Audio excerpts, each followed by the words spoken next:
Welcome back to another episode. This week, Deathly Hallows Part 1, Episode 7. Let's go. Wow, this is it. This is it. We're in the end game now. Right now. Endgame, boy. And well, I was gonna say this didn't take two parts like in Marvel, but it did. So, well, Oh yeah, all great endings have two parts. for sure. All of in Lord of the Rings, it might not have two parts for the ending, but it's like 4 hours, so it's two parts essentially. Exactly. Wow. Yeah. Okay, so let's Deathly Hallows Part 1.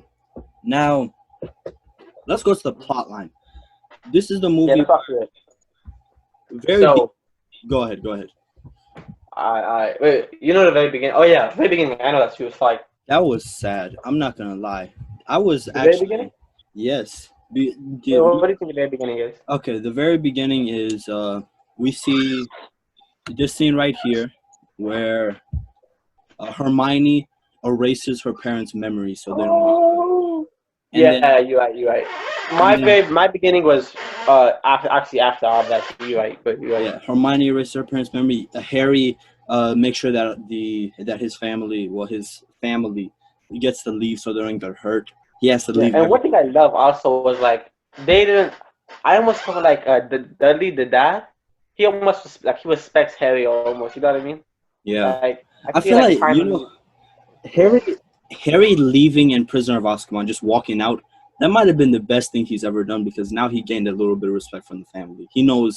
They now know they can't just piss on him all day without having any consequences. Yeah, cause it's just like thinking about their reaction to it all.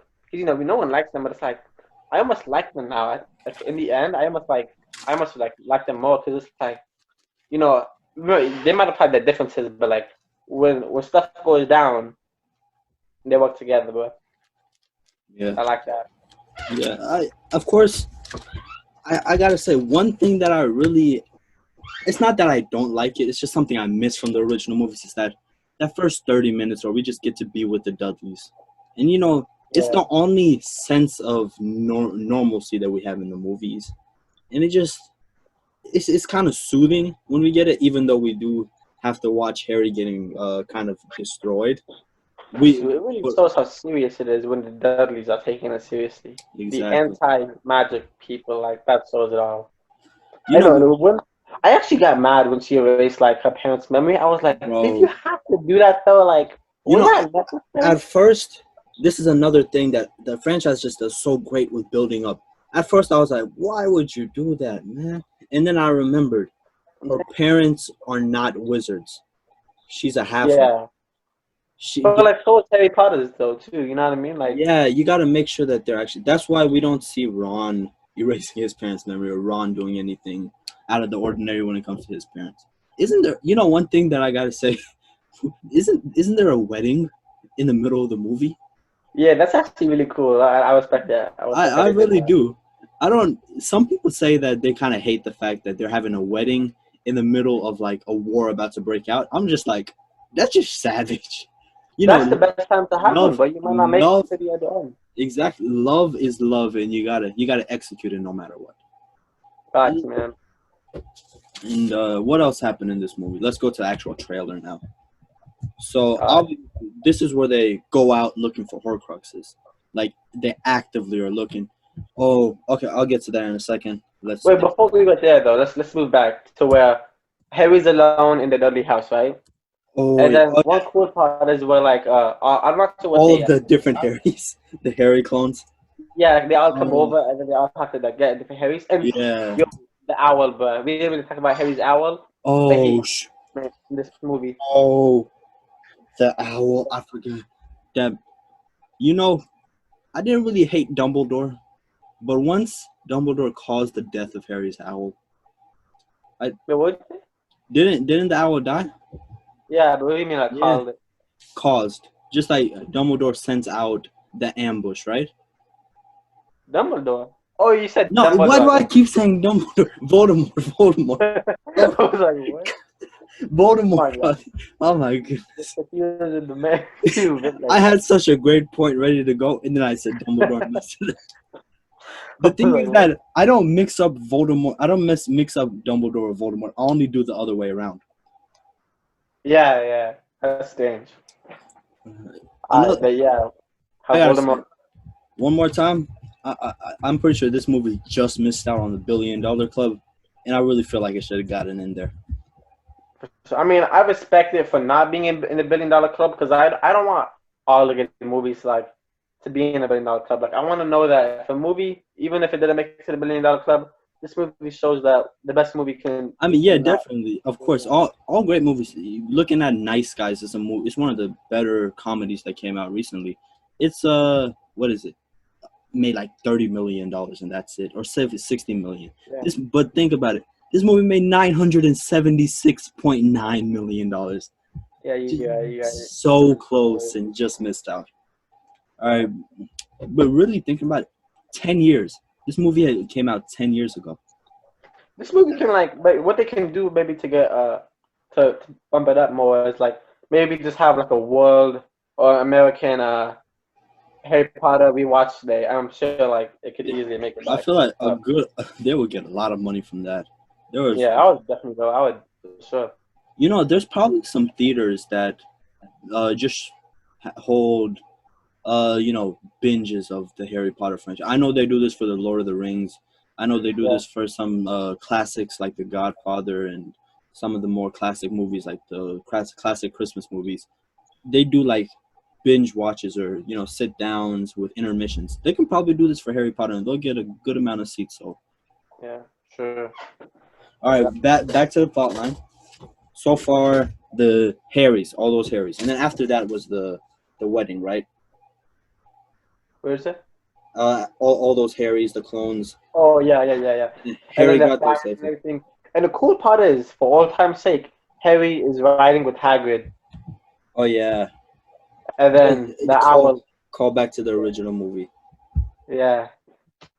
And it's cool because like in this, it's like the time like now things can like how do I say this? The CGI. I don't want to say the CGI, but like the movie making, I think it really improved because that scene where like they're driving in the car and then they're going like there's magic and stuff. I think overall it's just really great. We haven't talked a whole bunch about the just Harry Potter. We talked a lot about perfect actors, but you just feel so connected with them because you literally get to watch Hermione, Harry, Ron, even Draco, everybody that's in at the school. You get to see them grow up through a 10-year span, and it's just. That's why if I ever make a movie, I'm signing everybody who has to act in my movie has to sign a 8-year movie contract. Just in case I need them, because I do not. I never want to change out. Okay. But I have to kill off a character, just for like because they're leaving. Before I say this, was there ever any drama? I feel like I never heard of any drama within the cast. Like they're all here, locked in for like 10 years, but I'd never really hear of a whole bunch of drama within the cast. Like, oh, I don't want to do this anymore. I want to leave. Everybody was Actually, committed. there's one. I heard that Emma Watson was gonna leave as Hermione, and they were gonna add like a new Black Hermione. But I'm very glad that did not happen because that would have changed it up like terribly. Thank goodness. I don't know why. Yeah. Okay, so let's go back to the plot line. You had the wedding right after that, and then after the wedding, during the wedding is when they get ambushed again, right? I'm not sure if they go directly to the. Is that what they do? Do they go directly to the wedding or? Well, of course, right before the wedding, they all landed, and there's like a 10-minute span where we see the aftermath of all these Harrys. Ron's older brother. Oh, we didn't talk about Ron's older brothers. Those are some of. When we talk about comedy, that's comedy gold right there. Where you can't really get much higher than that for the Harry Potter franchise. Yeah, he gets his ear like bitten off. Yo, okay, yeah. So you're right. They're at the wedding, and I think like there's this one guy who's there who they're like getting information on. One thing I really love about the Deathly Hallows movie, like part 1, part 2, is they introduced like this concept of the Elder Wand, and they really hype all that stuff up. And then the story of the brothers and like the Deathly Hallows story, really bro, cool. The editing. We'll talk about that once we get to directorial style. But for now, plotline, this definitely now just because it's part one, part two, I'm really thinking in regards to the second movie. And while this has a whole bunch in there, and I was super hyped going into this movie. It of course it's a part one. I didn't go in expecting to get a complete conclusion, but I Well, like how did it end though? uh oh yeah, I didn't want to bring this up. Dobie died. Remember? Yeah, he did die, but like, is that how it ended though? Yeah, he died. They buried him, and then Elder Wand. He found the Elder Wand. Voldemort Oh found the yes, Elder Wand. That Voldemort. That was a fire ending. yo, that was one of the greatest endings I have ever seen. And I Oh mean, yeah. like the next movie has a satisfying ending, but this movie has a great ending. Seeing I'm the not way, gonna say the next one doesn't have like as good, but like this. Actually, no. The next one we gotta come back to that because I had well, an ending that. I'll get there. But this ending though, This ending, wow. the way that it ended, I was so hooked to the movie when I was rewatching. I was hooked watching the screen, and then I kind of forgot when it ended. So I saw Dumbledore got the Elder Wand, and I was like, "Oh shoot, what's gonna happen?" And then they cut to Harry Potter, and now I'm just like, "What?" I still get surprised when they end right there because I'll get Yeah, more into that in a second. But right now, plotline wise, this movie goes back to the idea that all of the movies really pack in a lot, and they do amazing with character building, narrative building. It's a feat of creativity, and it's just a amazing to see these in action. However, it doesn't fare amazingly the part two, plot wise, yeah. just But overall. But I don't want to look at I part feel two yet, though. But pretty. Yeah, I'm not gonna talk about it much, but I don't know. My mind is just part one, part two is just automatically. You got to look at it in comparison for some reason. But yeah, I think part I'm. one though. Man, was part one? Did that one have like the dragon scene where they had to like go inside the bank and everything? Yeah, because they're looking for Hawkins. So I think that was in Oh, part one. that's what it is. Okay, that really brings it up. I forgot about that when they went to the bank. Is that in part one or part two? I might guess part one because I don't think they had enough Uh, time to do that in part two and everything. okay, let's Yeah, see. wow. And one thing I really love is how I really love how they told the story of the Elder Wand stuff, and then right when they like hyped up the Elder Wand so Oh, high. it's part two. It's part two, I think. Oh, so what happened to part one? Really, I forgot. I know there's something. I know for Wait, a fact. wait a second. Okay, so here it says part one. Here it says part one. Here it says part two. Okay, I'm starting Oh, to get confused. Oh let's just no, no, watch this. no. The bank is part one. When they get Alright, captured by Beatrix, I think is part Bellatrix. Bellatrix is part two. That's what it is. That's what the different ones are. That means Dobby dies in part two. That means no, Dobby dies in part one. No, no, no. First, Dobby has to save them from Bellatrix, Oh yeah. So and Bellatrix throws the knife, and then that's how Dobby died. what the heck is this saying then? Okay, so I distinctly remember that. So I'm gonna go ahead and say that these are both in part one. So that makes it even better. The fact that they got both scenes in, and Yeah. So, plot wise, they have a whole bunch of really amazing stuff in part one. yeah. That one was really good, man. I know what I'm And then like giving it. the journey that Harry, Hermione, and Ron were on, and you can see they were beefing, they were struggling out there. Okay, I gave it my score already. I knew it. The I plot, yeah. I really I'll talk a bit more when I show the score, but I'll say that I gave it something pretty good. oh well, all Okay, right. pacing. That's it. As always, as most of the movies do, they pack in so much and they do amazing with the pace. It never. This movie, however, I do say it does feel slow at some points. It especially when it's just Hermione and uh Ron and hopefully it's this movie Hermione, Ron, and Harry, and when they're just kind of camping out, that those parts definitely begin to feel slow and a bit drawn out at points. I would agree that it feels slow, but I would disagree that it was drawn out because I feel like the purpose of it was to be slow, Yes, and that's why I don't hate it because it's slow. Well, I don't hate it at all. I don't criticize it because it's slow.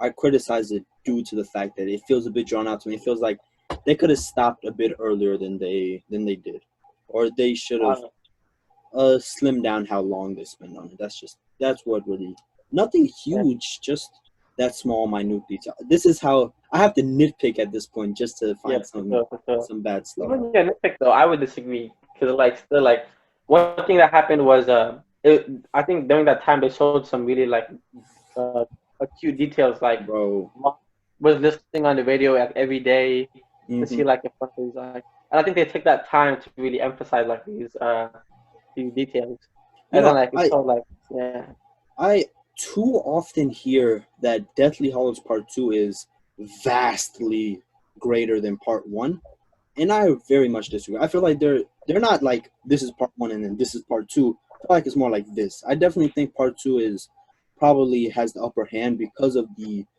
closing ability of it, but it's still not that big of a gap between the two movies. yeah for sure. It's crazy how like I think Endgame is worse than like at least three-fourths of the movies in this franchise. Oh, Wow. I gotta say, I actually agree with that. Okay, I'm gonna go ahead and say I think Endgame is worse than Deathly Hallows Part 2 and Part 1. Part one. I Yeah. think it's 100% worse than Prisoner of Azkaban. I think those are the three that I undoubtedly say it's worse than. When it comes Yeah. to Goblet of Fire and the OG2, I think it's Yeah. subpar. It's like right there. It's depending on my mood, it's one or the other. However, Half Blood Prince, I think that is Half Blood Prince and probably Order of the Phoenix. I think Endgame is better than those two.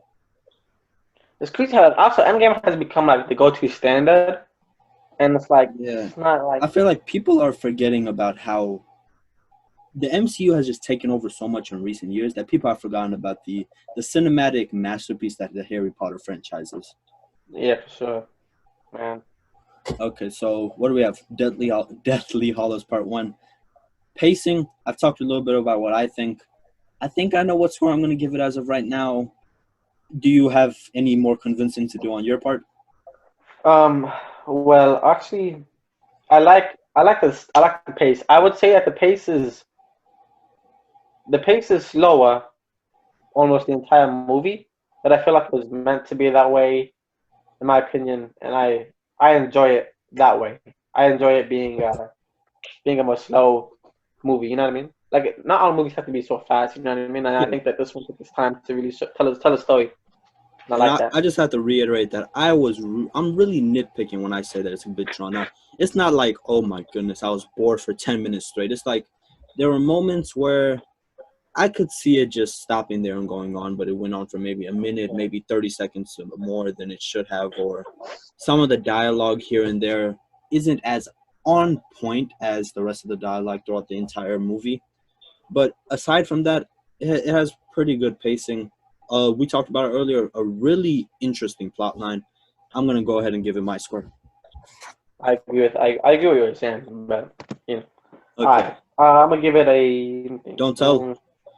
Okay, yeah. I'll go ahead. Directorial stamp. Remember, this is the same guy that directed the last two movies, and I don't have much else to say.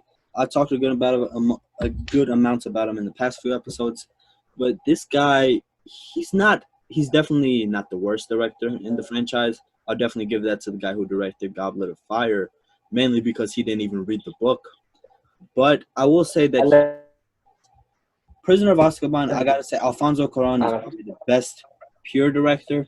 For the last four movies, the guy that directed Order of the Phoenix to Deathly Hallows Part 2, he does a good job at picking a style and sticking with that style. These are dark yeah. movies, he sticks with the fact that they're dark. Of course, there are some lighthearted moments here and there, but he doesn't try into. This is another criticism of the MCU that I have. The comedic standpoint. At points, at times, you try to lean into the comedy a bit too much. This Harry Potter and the director in particular, he does a pretty good job in choosing when to have the comedy in there, choosing when to really make it serious, knowing when to stop at a scene, knowing when to keep on going for longer. I did nitpick earlier saying that some of them were drawn out, but that's not all of the scenes. A good amount of the scenes are perfectly chosen. and they're pretty great scenes overall that are cinematically beautiful. Nothing too revolutionary when it comes to cinematography. Overall, pretty nice directing from the guy. Yeah, I would agree. I feel like you're right, but like he does like stay the same. His style, I feel like it gets a little bit better every time though. Like he learns something maybe. Yeah, that's what But I was I thinking. agree what you're saying. Like So he, I like that he got the last four movies. I like that he was the one that he was able to direct them all on his own. Imagine if we had one director direct part one and then some other dude direct part two. That is that what would, happened? huh? Oh no, he definitely. Is that No, what no, happened? no, Oh, okay, okay, good, no, good. Yeah, that's yeah. not what happened. If that is what Alright, happened, it would just feel so different, and it yeah. wouldn't work. So, It's the same thing with most big franchises. Looking at Lord of the Rings, uh, Peter Jackson, he directed all three parts. If somebody else came in and directed, it would feel wrong. Even looking at we've been hating on the MCU a little bit, even though we do love the Marvel. dude, it's so strange. Like I love hating on it, but like I do like it though. You know what Like I mean? I do like Marvel, but even there, think about it. If when it comes to Infinity War and Endgame, if what were they, the Blank brothers, the what's their names, Russo brother, the Russo Russo. brothers, if the Russo brothers didn't direct both of them, it wouldn't feel as good as it really is, right? Yeah, It's the consistency, and I really think he has it going for him. He learns from the past movies, and you can see his progress coming into play. yeah, for sure. I Uh, I got my score. Uh, Payoff. payoff, Ooh, man. Oh, payoff. of Well, Harry Potter has the best payoff of any franchise. I'm gonna have to say. I I I actually don't know if I agree. I would have to think back to all of the franchises. I definitely think Yeah. that there are some franchises with pretty good payoff, pretty high payoff. I mean, I know this is starting to become cliche throughout the entire podcast, but looking at Marvel. Lord of the Rings, Oh yeah. that's payoff at some of the highest of tiers. Uh, Endgame is pretty much the entire movie. The entire third act is payoff. Oh yeah, yeah, I yeah, mean, yeah. even looking at the first 2 hours, as they just go back in time, we hate a. But You go ahead. would you say that Spider-Man: Far From Home has a better payoff than Endgame because it leaves you with something more you want to watch? Not Like, after necessarily. watching Endgame, there's nothing to look forward to almost. You know what I mean? I feel like payoff has to like, at least give you something to look forward to additionally. I mean, okay, wait. We'll talk more about that in Deathly Hallows Part Two. Let's go on and get back to this for now. Payoff Uh, wise, the movie in particular, it has some. It has some payoff, but it's really just leaving you up to the next movie. And I feel like the payoff for this movie is essentially giving you a whole bunch of excitement for the next movie. And even, oh my, that ending, I can't praise that ending enough.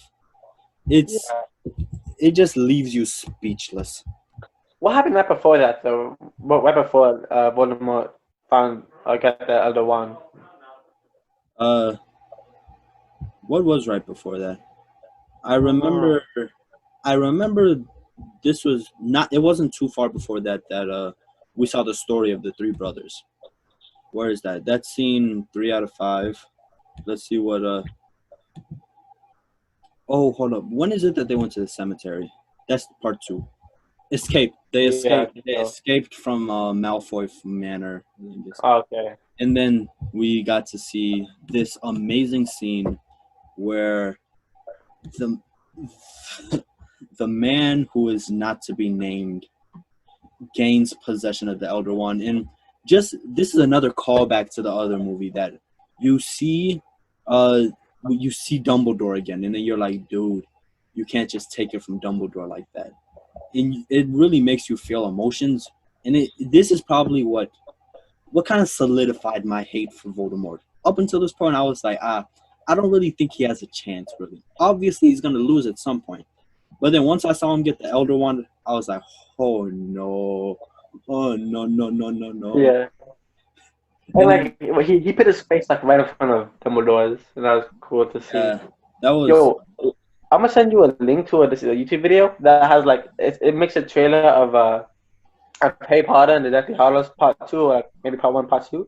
Mm-hmm. but it uses the Endgame music, and it's so hype. Cause I think Endgame makes. I know it uses Infinity War's trailer, like the music, and then This ending right here, boom, and then yeah, ooh, it's just beautiful. And then from that point on, just cutting to the Harry Potter. We haven't talked much about this. The Harry Potter logo. It's just oh yeah, the typography throughout all the movies. You can see even the progression as you go from the Sorcerer's Stone logo, which is more, I think, it's more oranges and kind of upbeat, up until Deathly Hallows Part One, where it's silver. It's kind of more drab, and even that's some nice details that really help out the movies. 100%. That's yeah.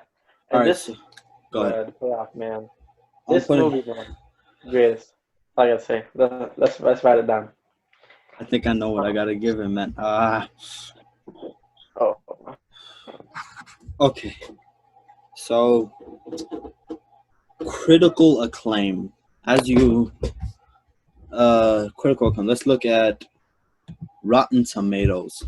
Remember, up until now, all the movies have been getting pretty high. What? It has the lowest score so far. wait, hold up. 77. Hold up.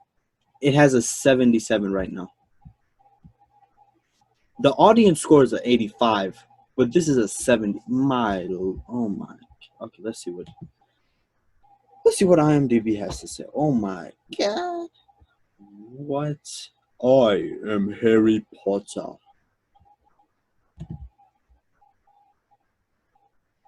7.7. That's one of the higher ratings up until this point. It's 2 hours and 26 minutes. Right in the middle, not too long. What?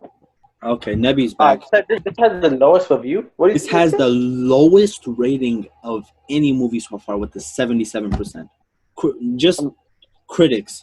The audience gives it an 85%. That's one of the higher ratings so far. But the critics give it a 77. And you know what I'm really going to hate now? What? I know that IMDb doesn't really go that high. So this is automatically going to bring it down. 7.7 for IMDb too. And this is one of the higher ones for IMDb. For IMDb, I think this is the third highest rated so far. Yeah, that's crazy. Like these critics, but what are they looking at? Like, how can they? That ain't right, bro. That ain't right. I myself am looking at it from a pretty critical point of view. Even though I am a fanboy, I'm looking at it from a critical point of view, and you'll see from my ratings that I go much higher than that. Let's go ahead and show off what we have. All right, here you go. Excitement. I didn't put one for payoff yet. Let me All right, excitement. I have a 9.5. Wait, no, not excitement. A plot line. I have a 9.5 for plot line. Oh, for plot? Yeah, I was really hard on plot, but at first I put like a 95, and then not 95. I mean a 9.6, and then I put a 9.3, but then I settled on a 9. No, at first I put a 9.5, then I put 9.3, and I settled on a 9.6. Oh, okay. So a 9.55 for the plot. Pacing, 8.5. Well, I gave it a 9.5. All right, 9. We're really loving on this movie. Directorial stamp. I have it at an 8. I gave it a solid 9. 8.5. And you can actually see here, even what we think of the director, he's progressing from a 7.15 to 8 to 8.5 so far. Now, the payoff. I have it at a 9. I have to give it a 9.8. I really wanted to give it a higher score because it's has a pretty good payoff, but I just know what is to come, and I know. I was thinking about that too. I was like, things. yeah, because I put a 10 for like the ones before, and I was like, I was trying to balance it out almost, like, you know what I mean? Mm-hmm. Okay, so